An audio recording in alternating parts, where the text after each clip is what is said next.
Hi, welcome to another episode of Kitchen Sink Dharma.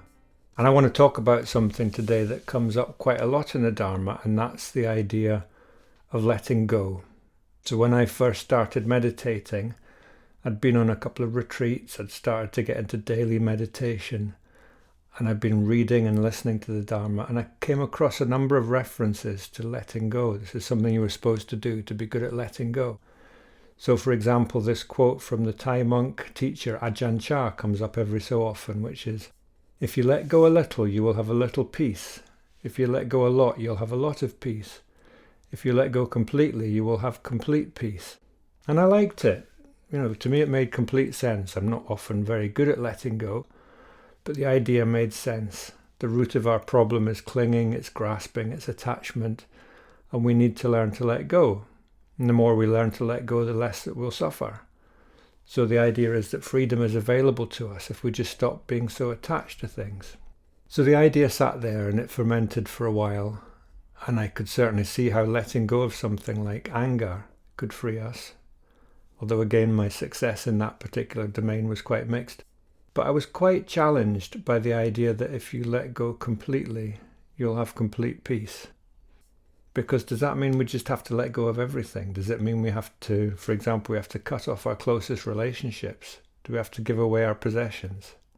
Because that's really what the monastic followers of the Buddha did. They left their old lives behind. They didn't have money. They didn't have any possessions apart from the robes that they wore and the begging bowl. And they really were renunciants in the true sense. So it suggested this is a way to live a truly happy and meaningful life. Just giving everything away, letting go of everything. But actually that way of living wasn't seen as being the only way to live. And somebody lent me a book of suttas, a book of the early teachings of the Buddha, which were specifically aimed at lay people, at ordinary people, householders. And unlike the monks and nuns, they hadn't given everything up. There was no expectation that they would give everything up. And it turns out that there's a whole set of teachings that were specifically for people like us. Teachings in which the Buddha advises people to enjoy their money, to save some of it for the future. And he talks about respect between men and women, and he was a strong believer in friendship. And he certainly didn't say let go of everything and everybody and you'll be happy. He didn't say push everything away. In Buddhist teachings, the idea of letting go really originates from the word upadana. And although the idea of practicing detachment goes back to long before the time of the Buddha, this is something that he talked about a lot, upadana. Upadana is usually translated as clinging or attachment, but it actually literally means fuel. So the metaphor here is about fueling the fire of suffering and misery. So another way of translating upadana might be to talk about the word reactivity. And that works for me more, actually. I'm personally not very interested in giving everything away. I don't want to live in a cave or a monastery. I'm not interested in pushing people out of my life or pushing all my things out of my life, giving up my home, begging for my subsistence and so on. What I am interested in much more is looking at my own reactivity, particularly on a moment-to-moment basis. So maybe asking, what is it that I'm clinging to right now, in this moment? What am I reacting to? What stories and ideas can I let go of? Because we do tend to cling to the idea that things have to be a certain way. We're constantly reacting to the fact that the world's just not conforming to our expectations. So it's raining on the day that I want to go out walking, or there's a long queue at the checkout and I'm in a bit of a hurry. So upadana is actually our reactivity to what's going on in the moment. And you can call it clinging if you like, call it attachment, but it's really just the way that we react to things that we don't like. You could call that reactivity attachment, but don't confuse it with healthy attachment, because there's nothing in the teachings that denigrates healthy attachment, nothing in the teachings that say love is a bad thing. So our capacity to form close, intimate bonds with other people, that's not something that we're told to get rid of or let go of. In fact, it's the opposite. So if we can actually loosen our grip a bit on needing things to be a certain way, the people that we love, the people that are close to us, will probably quite appreciate it.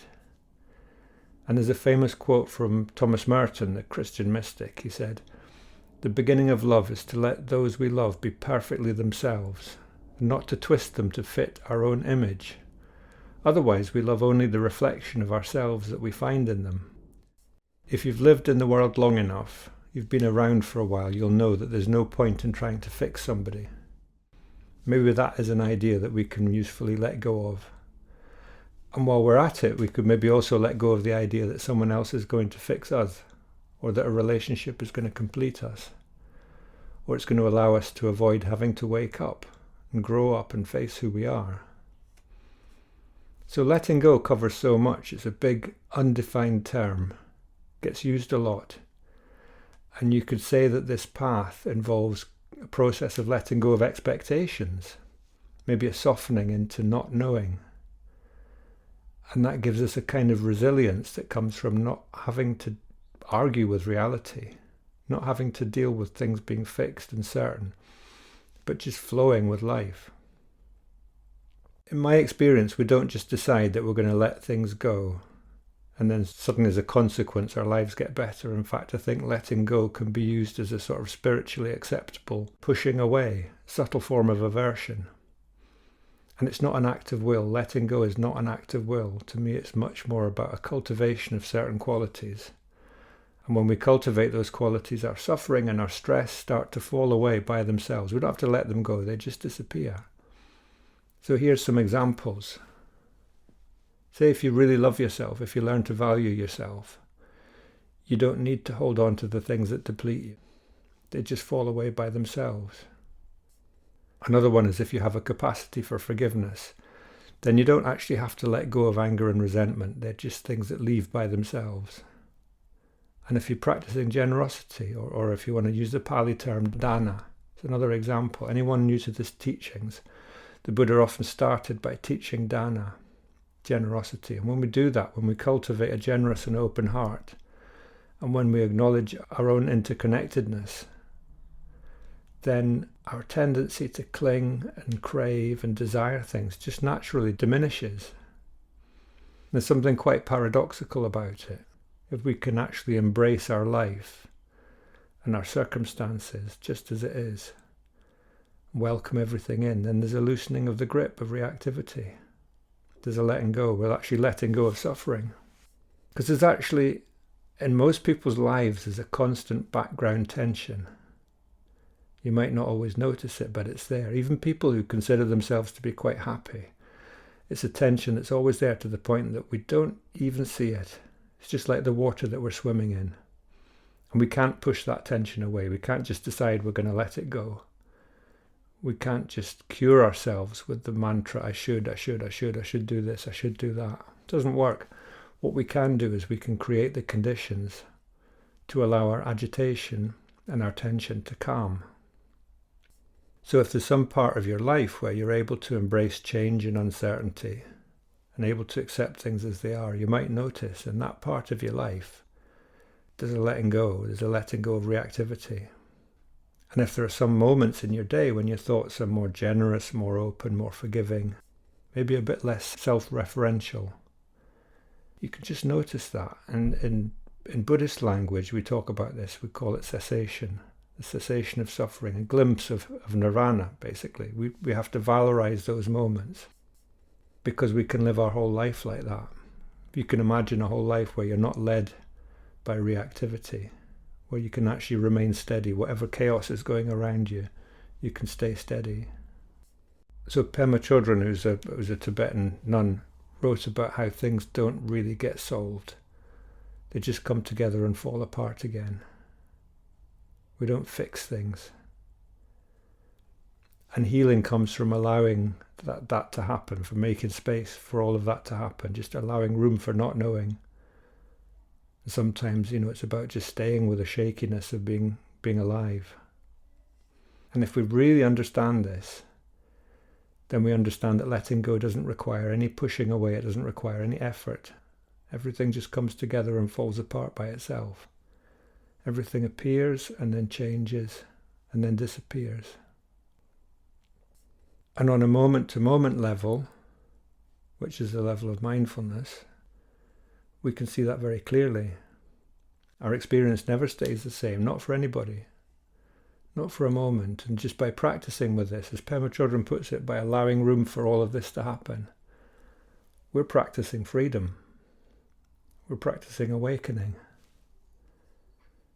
And when we sit and meditate, there are opportunities for us to let go, to practice letting go. So when your attention is on sensations in the body, for example, you might notice the flow of energy. It can be quite a subtle object of meditation. It's not always that easy to discern, but if the mind is settled, you might notice energy moving around in the body. It's always there, you can feel it. You might feel your body tightening and relaxing, energy flowing and becoming more intense, and maybe sometimes subsiding. And sometimes our inner energy can get quite unbalanced. It can get quite tense. We can even get quite overheated. And this is a sign that the past is coming up. Something's coming up to bite us. There's an old pattern or a memory or something's colouring the present moment. And the Pali word for this is sankharas. It's a pattern. It's a sankhara. It's coming up to colour the present moment. And when we notice this, there's a real opportunity for some letting go. A real opportunity for some healing. One of my previous teachers called it purification. When we notice this happening, if we're mindful, if we're present in the moment, we can notice it as a feeling in the body, and we can stay with that feeling without judging it, without getting lost in story, and we can stay with the shakiness if necessary, just staying steady. And that's incredibly healing, because effectively what we're letting go of, it's not just our suffering in that moment, but also the old pattern. It's being worked through. And that painful mental habit that's colouring our experience is something, again, it falls away by itself. We're not pushing it away. We're not having to actively let go of it. It just falls away. So that's this week's episode of Kitchen Sink Dharma. Thank you as always for listening. Please do join me again next time.